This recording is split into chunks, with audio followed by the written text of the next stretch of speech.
કેમ છો મિત્રો? હું અલકા જોશી આપ સૌનું સ્વાગત કરું છું મારી યુટ્યુબ ચેનલ મમાસ કિચનમાં.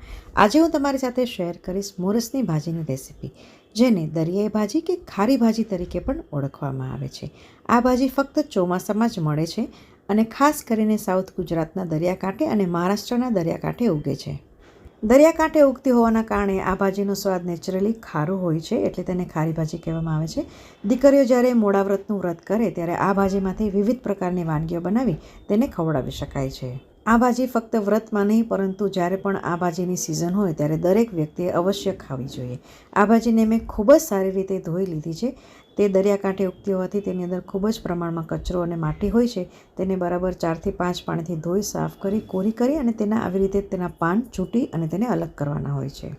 તો મેં અહીં 250 ગ્રામ ભાજી લીધી હતી. ભાજીને ખૂબ જ સારી રીતે ધોઈ તેને કોરી કરી અને તેના પાન મેં આવી રીતે સાફ કરીને ચૂંટી લીધા છે. તો આજે આપણે આ મોરસની ભાજીનું શાક નહીં પણ એક અલગ વાનગી બનાવીશું. તેના માટે મેં એક બાઉલ લીધું છે. તેમાં 1 કપ ચણાનો લોટ અને અડધો કપ મેં રવો લીધો છે. બંને સામગ્રીને કોરી જ આપણે સરખી રીતે મિક્સ કરી લઈશું. તમારી પાસે રવો ના હોય તો ઘઉંનો જાડો લોટનો પણ ઉપયોગ કરી શકો છો. ચોખાનો લોટ પણ તમે તેમાં ઉમેરી શકો છો. હવે તેમાં 1 કપ જેટલું આપણે ખાટું દહીં એડ કરીશું. મોડું દહીં નહીં એડ કરતા. ખાટું દહીંનો સ્વાદ જ સરસ લાગશે અને તેમાં થોડું પાણી ઉમેરી અને આનું આપણે બેટર તૈયાર કરીશું. જ્યારે પણ તમે કોઈ પણ જાતનું બેટર તૈયાર કરો ત્યારે એકસાથે પાણી ન ઉમેરવું, કેમ કે એકસાથે પાણી ઉમેરવાથી ચણાના લોટના ગાંઠા પડી જાય છે. તમે જોઈ શકો છો જરૂર પૂરતું પાણી ઉમેરતા જઈ અને મેં બેટર તૈયાર કરી લીધું છે. હવે આ બેટરને આપણે 10 મિનિટ માટે રેસ્ટ પર મૂકીશું અને આગળની પ્રોસેસ કરીશું. હવે અહીં મારી પાસે એક ઇલેક્ટ્રિક ચોપર છે, તો ચોપરની અંદર આપણે આ ભાજીને એડ કરીશું. તમારી પાસે ચોપર ના હોય તો તમે મિક્સરના પલ્સ મોડ પર મિક્સરની અંદર પણ તમે તેને ગ્રાઇન્ડ કરી શકો છો, અથવા તેને તમે બારીક ચોપ પણ કરી શકો છો. તેની સાથે મેં થોડી કોથમીર ફ્રેશ જે છે એ એડ કરી છે. તમે પાલક પણ એડ કરી શકો છો અને મેથી પણ એડ કરી શકો છો. એની સાથે આપણે તાજા લીમડાના પાન પણ એડ કરીશું, લીલા મરચાં પણ એડ કરીશું અને થોડો આદુનો ટુકડો પણ એડ કરી દઈશું. હવે આ બધી સામગ્રી સરસ રીતે ગ્રાઇન્ડ થઈ ગઈ છે. તમે જોઈ શકો છો ચટણી જેવી બારીક પણ નથી ક્રશ કરવાની, એકદમ દરદરું ટેક્સચર રહે તેટલી જ આપણે તેને ક્રશ કરવાની છે. હવે આ તૈયાર કરેલી પેસ્ટને આપણે જે તૈયાર કરેલું બેટર હતું તેની અંદર એડ કરીશું. જેવી રીતે આપણે તાંદળજો કે મેથીની ભાજીનું શાક બનાવીએ છીએ એવી જ રીતે આ ભાજીનું પણ શાક બને છે. આ ભાજીના શાકની રેસીપી મેં ઓલરેડી મારી ચેનલ ઉપર પોસ્ટ કરી છે, તો ત્યાં તમે જઈને તેની રેસીપી જોઈ શકો છો. અત્યારે આપણે એક અલગ વાનગી બનાવવાના છીએ. તો મેં તૈયાર કરેલી બધી પેસ્ટ છે તે બેટરમાં એડ કરી છે. તમે જોઈ શકો છો કેટલો સરસ મજાનો ગ્રીન કલર આવી ગયો છે. હવે જો તમે વ્રત માટે આ વાનગી બનાવતા હો તો મીઠું ના ઉમેરવું, નહીં તો જરૂર પૂરતું તમારે મીઠું ઉપરથી ઉમેરી શકો છો. હવે આપણું બેટર તૈયાર થઈ ગયું છે, તો ઉપર અડધી ટીસ્પૂન જેટલું હું અહીંયા ઈનો એડ કરીશ, થોડું પાણી એડ કરીશું અને ખૂબ જ સરસ રીતે તેને મિક્સ કરીશું, જેથી આપણી આ જે વાનગી છે એ ખૂબ જ સરસ ફ્લફી અને સોફ્ટ બને. ઈનોને બદલે તમે તેની અંદર ખાવાના સોડાનો પણ ઉપયોગ કરી શકો છો અથવા બેકિંગ સોડાનો પણ ઉપયોગ કરી શકો છો. તો અહીં આપણું ખારી ભાજીનું એટલે કે મોરસની ભાજીનું બેટર તૈયાર થઈ ગયું છે. એક હેવી બોટમવાળું પેન લીધું છે. તમે હેવી બોટમવાળી કઢાઈ પણ લઈ શકો છો. 2 ટેબલસ્પૂન તેલ એડ કરી અને થોડા તેની અંદર તલ નાખ્યા છે. સાથે તમે જીરું પણ એડ કરી શકો છો. હવે તેની અંદર આપણે જે તૈયાર કરેલું બેટર હતું તે એડ કરીશું.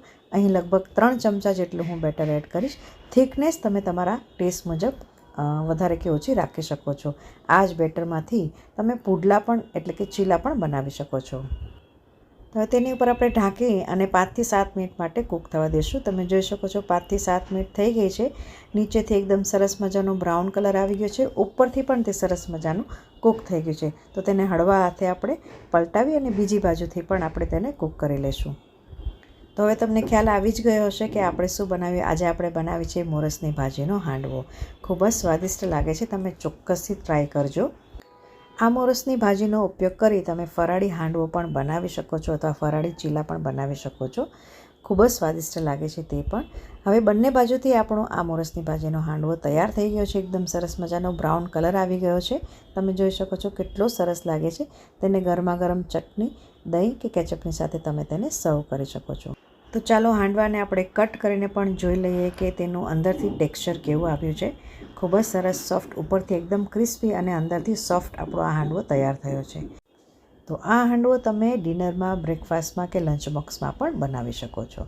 તો જો તમારી પાસે આવી રીતે મિની ઉત્તપ્પાનો તવો હોય ને, તો બાળકોને આવા નાના નાના મિની ઉત્તપ્પા ખૂબ જ ગમે છે. તો આવા મિની ઉત્તપ્પાના તવામાં પણ તમે નાના નાના મિની હાંડવા પણ બનાવી શકો છો. તો આમાંથી તમે ઇડલી અને ઢોકળા પણ બનાવી શકો છો.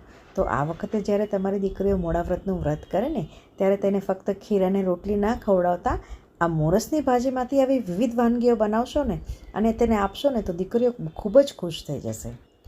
તો આ સિઝનમાં મળતી આ મોરસની ભાજીનો ઉપયોગ કરીને તમારી દીકરીઓ માટે વિવિધ પ્રકારની વાનગીઓ ચોક્કસથી બનાવજો. તો મોરસની બીજી કઈ વાનગી તમારે શીખવી છે એ પણ મને કોમેન્ટ કરીને જરૂરથી જણાવજો. અને હા, રેસીપી ગમી હોય તો રેસીપીને લાઇક તો જરૂરથી કરજો, કમેન્ટ પણ કરજો અને જો રેસીપી ટ્રાય કરો ને તો ફીડબેક પણ જરૂરથી આપજો. તમે જ્યારે કમેન્ટ કરીને લાઇક કરો છો ને ત્યારે તમારા માટે નવી નવી વાનગીઓ બનાવવાનું અને રેસીપી લાવવાનું મારું પ્રોત્સાહન ખૂબ જ વધે છે.